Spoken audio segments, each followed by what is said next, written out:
And now, dito na po tayo sa listening part. So basahin po muna natin yung instruction sa number 1. Sabi, 다음을 듣고 들은 내용과 관계 있는 그림을 고르십시오. Sabi, makinig sa kasunod at piliin yung drawing or picture na may kinalaman sa content na narinig mo. So yun po yung ibig niyang sabihin. So makinig pong mabuti, ipi-play ko na po yung audio. 1번. 다음을 듣고 들은 내용과 관계 있는 그림을 고르십시오. 날씨가 너무 덥네요. 우리 바다에 갈까요? 좋아요. 바다에 가서 수영해요. Okay, sa isa pa po. 날씨가 너무 덥네요. 우리 바다에 갈까요? 좋아요. 바다에 가서 수영해요. Okay, so ano kaya ang sagot dyan? So actually, ang dami mong clue na pwedeng kuhain doon. Pwede yung bada, pwede yung suyong heyo. So kung alam mo yung dalawang iyon, madali lang po itong sagutan. Kahit hindi mo naintindihan yung iba. So bada and then suyong heyo. So, hindi talaga naintindihan, ito po yung sinabi, yung lalaki. 날씨가 너무 덥네요. 우리 바다에 갈까요? So sabi niya, 날씨 is weather with subject particle. 너무. Nomu is very, to, or so. Sobra. Dokta, ibig sabihin po niyan is mainit. Mainit. Yung neo naman, ginagamit lang po yan ng mga Koreans to show realization, surprise, or admiration. So sabi niya, yung panahon daw ay sobrang init. No? Sobrang init daw ng panahon. Kaya niyaya niya yung babae. Uri, 바다에 갈까요? Uri is us, pwedeng we, pwedeng our. Depende sa context. Bada, eto. Bada meaning sea. So kung naintindihan mo yan, may clue ka na sa pwede mong isagot. Merong location particle na and then kalkayo. So kalkayo meaning po niyan is shall we go? Shall we go? So yung verb is kada, to go, and then yung el kayo is a verb ending, meaning shall we or shall I. So again, translate natin. Yung weather daw is sobrang init. So shall we go to the sea? Shall we go to the sea? Or dapat ba tayong pumunta ng dagat? So nag-aaya siya. Punta ba tayo ng dagat? Ang sabi ng babae, 좋아요. Nag-agree siya. Okay, fine, that's great. 바다에 가서 수영해요. So punta daw sila sa dagat and then langoy daw sila. 수영해요 is to swim. Naka-present tense.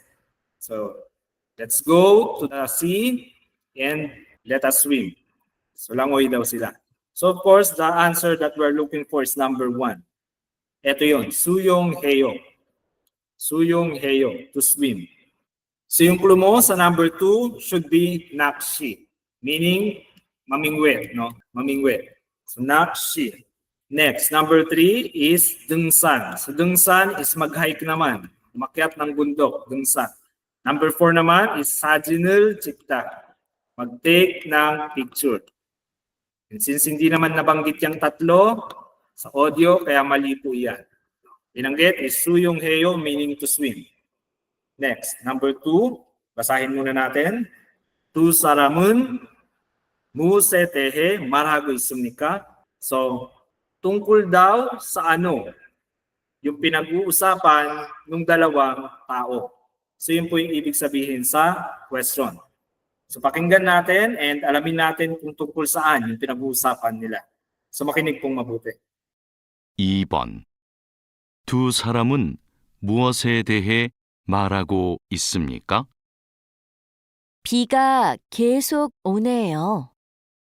일기예보에서 밤까지 비가 올 거라고 했어요. Okay, sa isa pa po, makinig. 비가 계속 오네요. 일기예보에서 밤까지 비가 올 거라고 했어요. Okay. So, tungkol saan kaya yung pinag-uusapan nila? So, kung narinig mo yung Higa Uda, so may clue ka na sa posible mong isagot. Higa Uda. So, ano ba yun? Higa Uda. So, kung di talaga naintindihan, ito po yung sinabi. No? Higa Kesuk Uneo. Higa Kesuk Uneo. Sabi dyan, Higa Uda, meaning to rain. Umuulan. Meron lang pong adverb na kesuk. Kesuk meaning po is tuloy-tuloy, continuously. And then yung verb ending na neo, again to show expression. Ginagamit po yan for exclamation, surprise, realization, or admiration. So, ibig lang sabihin, tuloy-tuloy yung pag-ulan. Tuloy-tuloy daw yung pag-ulan. So, na-surprise yung speaker. Sabi naman ng lalaki, 일기예보에서 밤까지 비가 올 거라고 했어요. So, 일기예보. So, 일기예보, ibig sabihin po niyan is weather forecast. Weather forecast. Merong eso, so location, particle, or preposition of place, pwede rin from. No? 밤까지. Ham, ibig sabihin po niyan is night, gabi. Kaji, until, hanggang sa Tagalog. Higa, ulko, shida. No? Higa, ulko, shida, pinaiksi lang. So, ibig sabihin lang po niyan is will rain. Meron pong nakadugtong na ragu hesoyo. Ragu hesoyo, ito po yung ginagamit pag nire-relay mo yung information o yung sinabi ng ibang tao o yung narinig mo. So, ganun siya. Ibig sabihin po niyan, sabi sa weather forecast, hanggang gabi daw ay uulan. Sa English, weather forecast said that it will rain until evening. Simple ibig sabihin ng sinabi ng lalaki. So tungkol saan ba yan pinag-uusapan nila? Translate natin itong mga choices. Number 1, whichy. Whichy, ibig sabihin po niyan is location, lugar. So hindi naman tungkol sa lugar yan.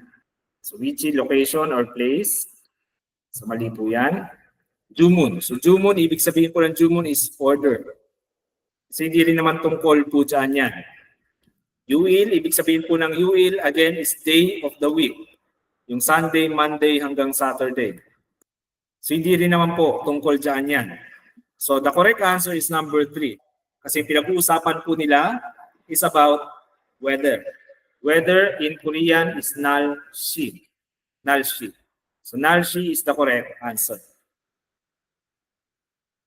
Next, dito po tayo sa 3 and 4.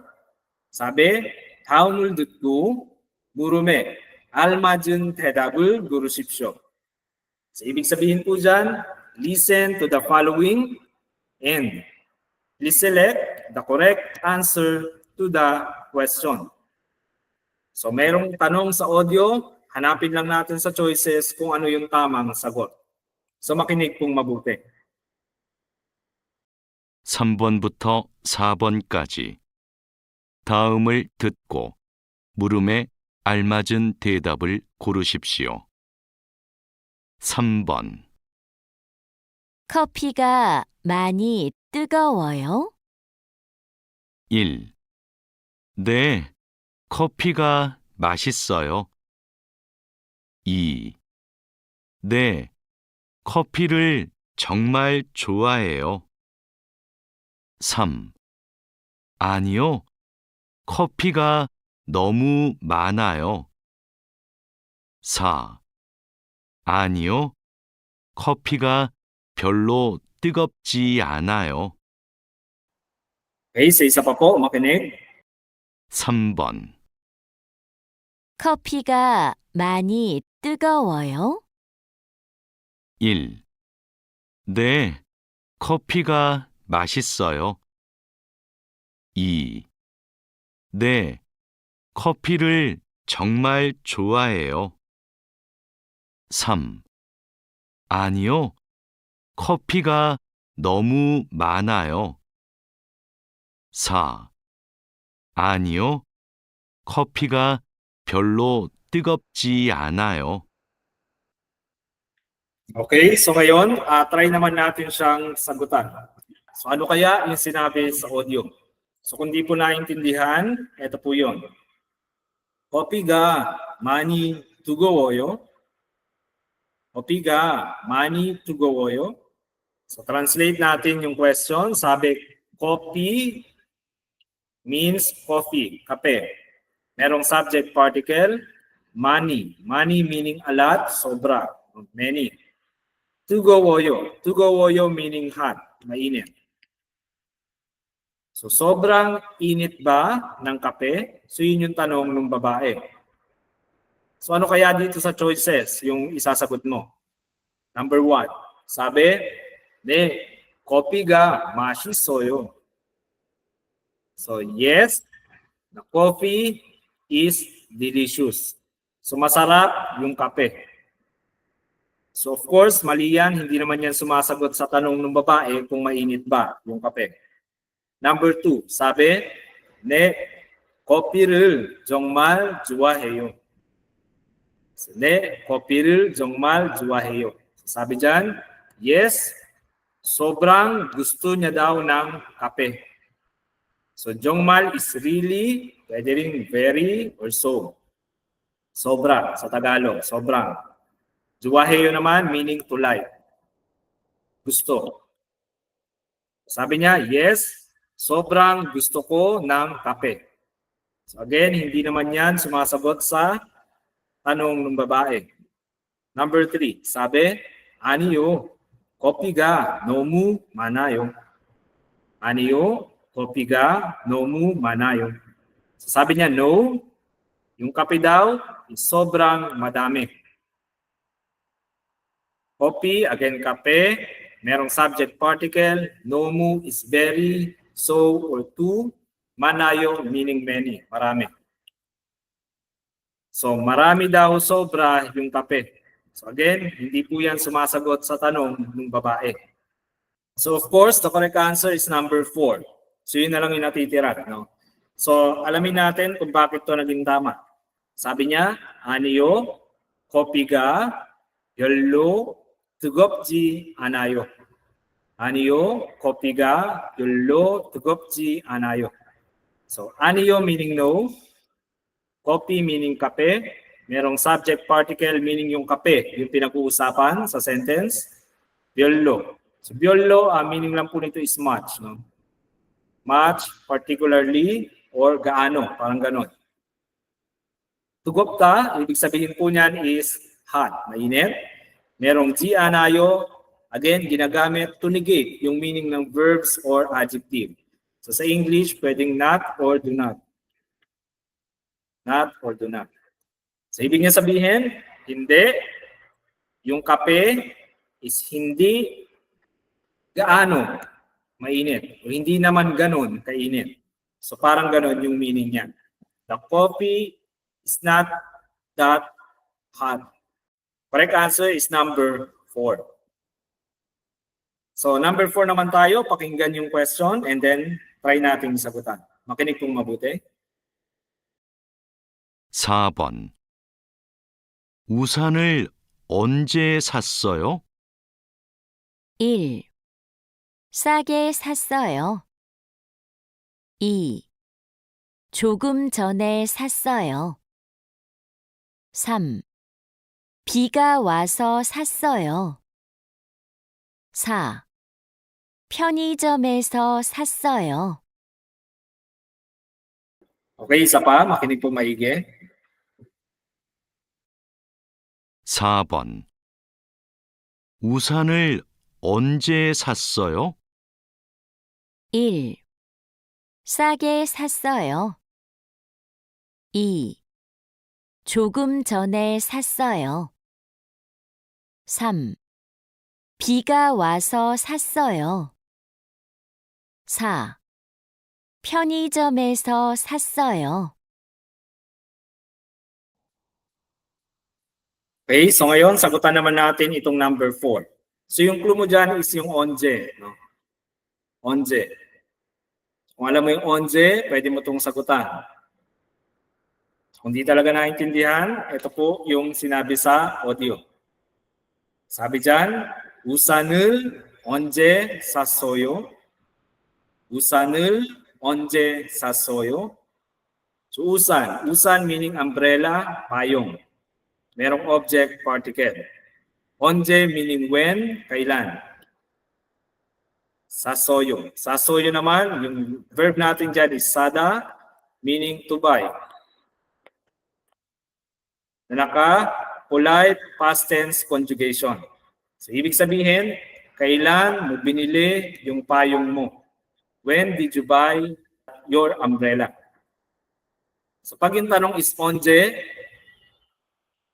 dapat yung hahanapin mong sagot is yung mga time-related, yung mga may kinalaman sa oras. Ngayon, kung konti pa yung vocabulary mo, hindi mo makita dyan yung may kinalaman sa oras, isa pang clue na pwede mong hanapin is yung particle. So pag onje yung tanong, hanapin mo yung time marking particle. Ano ba yung time marking particle? That is e. E. So particle pa lang yan, pwede ka lang makakuha ng posible mong isagot dyan. Luckily, isa lang yung time marking particle dito sa choices. So yung answer na hinahanap mo, malamang sa malamang is number 2. Number 2. So translate natin tong number 2. Ano bang sabi dyan? 조금 전에 샀어요. So 조금 전에, ibig sabihin kasi niyan is a while ago. A while ago or kamakailan lang sa Tagalog.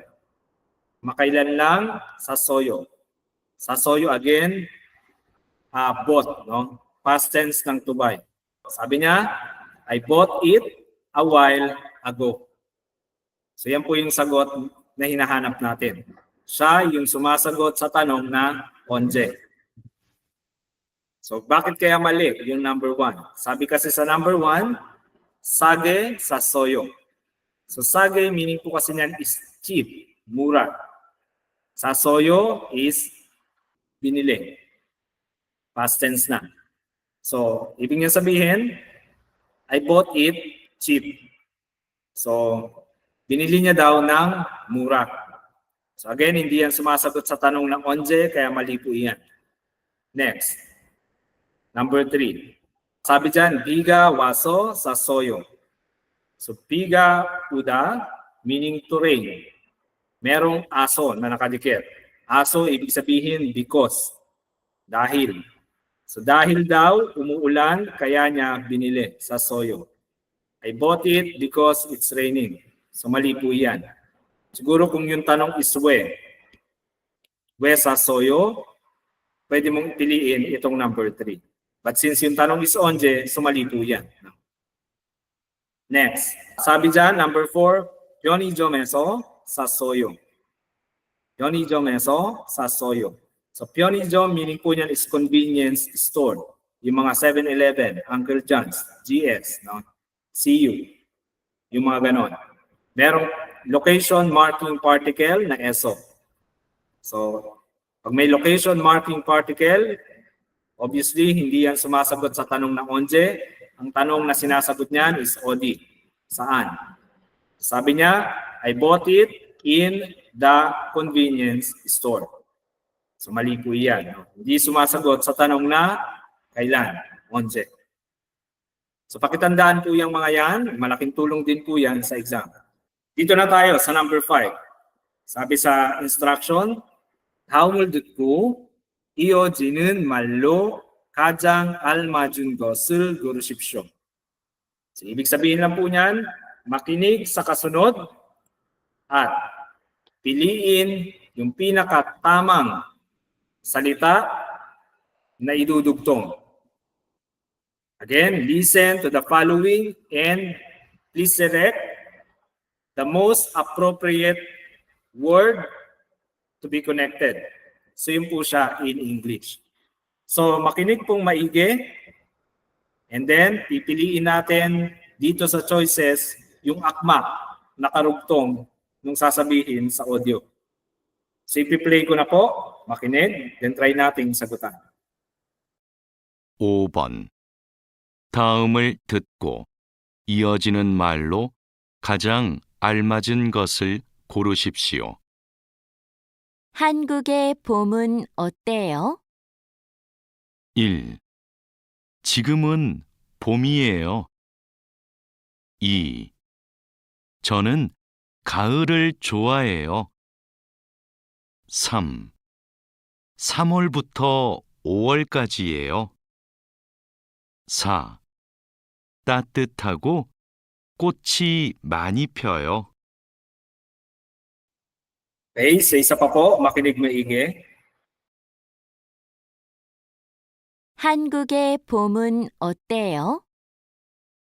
1. 지금은 봄이에요. 2. 저는 가을을 좋아해요. 3. 3월부터 5월까지예요. 4. 따뜻하고 꽃이 많이 펴요.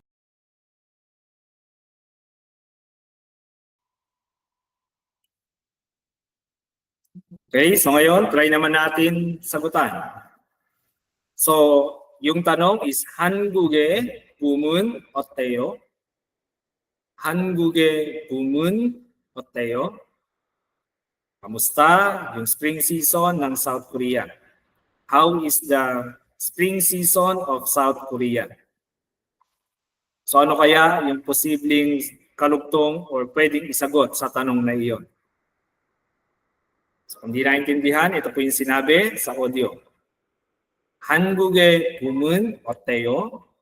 So kamusta yung spring season ng South Korea? Yun po ang ibig sabihin niya. Tinatanong yung opinion ng kausap about sa isang bagay. Yun po yung gamit ni 어때요. So how is spring season of South Korea? Sagutan natin. So number 1, sabi, 지금은 봄이에요. So 지금 is now, with topic particle, 봄 meaning spring, yung spring season, and then ieo is yung is or are sa pulay.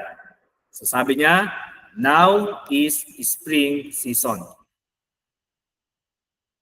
So hindi po yan sumasagot sa tanong na 어때요, kaya mali po yan. Sinasagot niya po is yung tanong na ano, no? Ano. So pag yung tanong is anong season na ngayon, pwede mo itong isagot. So pag yung tanong is mu what? Mu what or mo? Since hindi naman, kaya mali po iyan. No? Number 2, sabi, 저는 가을을 좋아해요. 저는 가을을 좋아해요. So 저는 is I, 가을 meaning autumn, yung fall, paglagas, with object particle, and then 좋아해요 meaning to like, gusto. So ibig sabihin, I like autumn. Gusto ko ay autumn or taglagas.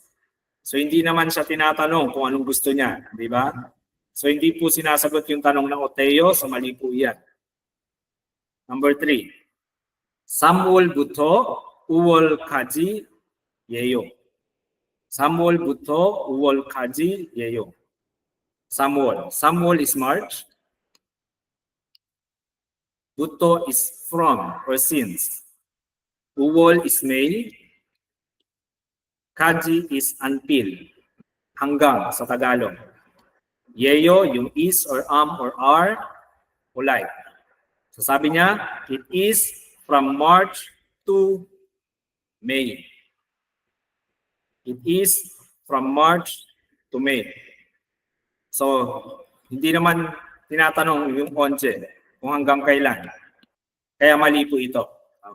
Hindi naman onje kaji yung tanong, kaya mali po yung number 3.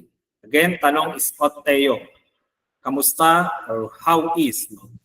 Tinatanong yung opinion about sa spring ng South Korea. So the correct answer is number 4. Kasi yung sabi sa number 4, 따뜻하고 꽃이 많이 펴요. Tatuthada. Tatuthada meaning warm. Warm meaning mainit-init daw. Merong gu and kutsi. So kut, ibig sabihin po niyan is bulaklak, flowers. Merong subject particle. And then mani, many, marami, a lot. Kyoyo, meaning bloom. Namumulaklak. So ibig sabihin, mainit-init daw at maraming flowers yung namumulaklak.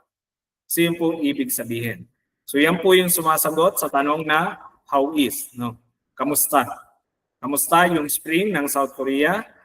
Mainit-init at maraming flowers yung namumulaklak. So that's the correct answer. So paki-take note po ng mga vocabulary na na-discuss dyan. Paki-memorize habang maaga pa. Marami ka pang time para magkabisa. So like and follow our page lang po para sa mga susunod na video lesson. So hanggang dyan po muna. Annyeong!